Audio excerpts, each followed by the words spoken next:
అందరికి నమస్కారం. నాకు చాలా చాలా చాలా హ్యాపీగా ఉంది ఈరోజు ఇక్కడ రావడం. నా ప్రాణ స్నేహితుడు రామ్ చరణ్కి పుట్టినరోజు శుభాకాంక్షలు.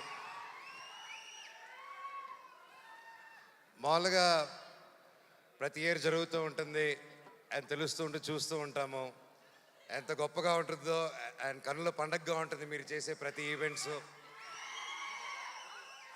అండ్ రామ్ చరణ్ గురించి చెప్పాలంటే ఐ గాట్ ఇట్.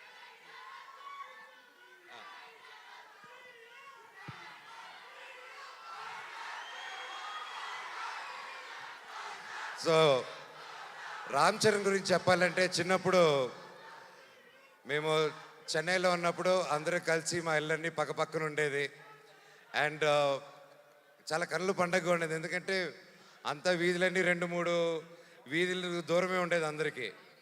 అండ్ చిన్నప్పటి నుంచి ఒక గుణం రామ్ చరణ్కి ఏంటంటే అతనికి ఎదురొచ్చిన మనిషి ఎవరైనా కష్టాల్లో ఉంటే సహాయం చేసే గుణం. అది నిజంగా ఈ రోజుల్లో ఎవరికి ఉండదు. అలాగే ఎంత గొప్ప నటుడో అలాగే గొప్ప మనిషి రామ్ చరణ్. నన్ను పిలవగానే ఈరోజు ఇక్కడ రావడం కూడా కారణం అదే. ఒక స్నేహితుడుగా అది నా బాధ్యత నేను మాట్లాడడం రామ్ చరణ్ గారి గురించి. ఎంతోమందికి ఈ కాలంలో చాలా విలువైనది ఏంటంటే అండి స్నేహం. స్నేహం అంత ఈజీగా పోతుందండి. మనిషి ఎదిగే కొద్దీ కొత్త కొత్త ఫ్రెండ్స్ కొత్త కొత్త వాళ్ళని పరిచయాలు చేసుకొని పాత వాళ్ళని మర్చిపోయి వెళ్తూ ఉంటారు. సో అలాంటి కాలంలో రామ్ చరణ్ అనే వ్యక్తి అతని చిన్ననాటి స్నేహితుల దగ్గర నుంచి ఎవరెవరితో టచ్లో ఉన్నారో ఈ రోజు వరకు కూడా ప్రతి ఒక్కరితో టచ్లో ఉంటూ ఆ గొప్ప గుణం చాటిస్తూ ఉంటారు ప్రతిసారి. ఒకసారి నా సందర్భంలో రామ్ చరణ్ గారికి ఒకసారి నేను యుఎస్లో ఉన్నాను. దుబాయ్లో వచ్చేసి ఒక ఫ్యామిలీకి కష్టం వచ్చింది. ఒక చిన్న ఆడపిల్ల, మన తెలుగు ఆడపిల్ల దుబాయ్లో కష్టపడుతూ ఉంటే వాళ్ళు ఇమిగ్రేషన్ ప్రాబ్లం వచ్చి సిగ్నేచర్లు పెట్టి చేసుకొని పాస్పోర్ట్లు తీసుకొని కుటుంబాన్ని అంతా లాక్ చేశారు. నేను 2018 నేను యుఎస్లో ఉన్నప్పుడు ఫోన్లు వచ్చాయి. నేను చేస్తున్నాను అండ్ నాకు బాగా టైట్ ఇబ్బందుల్లో ఉన్నాను. ఆ ఫ్యామిలీకి డబ్బు అవసరం వచ్చింది.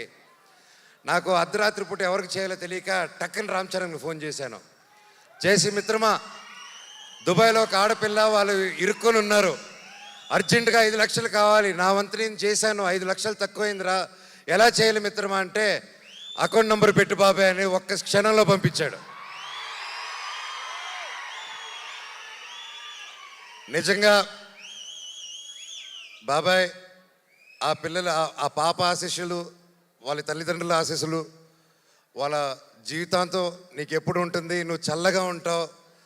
ఆ శివుడిని కూడా నేను అదే కోరుకుంటున్నాను, నీకే కష్టం లేకుండా సుఖంగా ఇంకా వరల్డ్ వైడ్లో ఇంకా నంబర్ 1 స్టార్ అయిపోవాలి వరల్డ్ మ్యాప్లో అని ఆ భగవంతుడిని కోరుకుంటున్నాను. అండ్ లాస్ట్లో సింపుల్గా చెప్పాలంటే లాస్ట్ చెప్తారు, అందరూ ఇందాక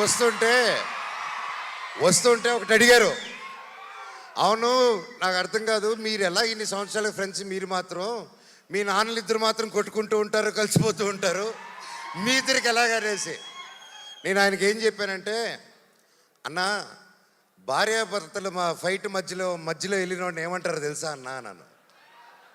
సో ఆ పొరపాటు మాత్రం చేయకూడదు. వాళ్ళిద్దరు కూడా అంతే కొట్టుకుంటారు, కలిసిపోతూ ఉంటారు. వాళ్ళు ఒక క్యూట్ టామ్ అండ్ జెర్రీ లాగా అనమాట. వాళ్ళ రిలేషన్ దాదాపు 45 సంవత్సరాల నుంచి వాళ్ళ మిత్రులు ఒకే ఇండస్ట్రీలో పనిచేసుకుంటూ వచ్చారు. సో వాళ్ళు కూడా ఎల్లకాలం కలిసి ఉండాలని, చల్లగా ఉండాలని ఆ దేవుణ్ణి కోరుకుంటూ లాస్ట్లో a relationship between mega family and Manchu family should be like fish and water but should not be like fish and man. Love you all and all the very best. నా పవన్ కళ్యాణ్ అన్నకు కూడా ఆల్ ది బెస్ట్ అన్నయ్య. ప్రతి ఒక్కరికి పేరు పేరున ఇక్కడికి వచ్చి ప్రతి ఒక్కరికి ధన్యవాదాలు. Thank you so much. I love you all. Thank you.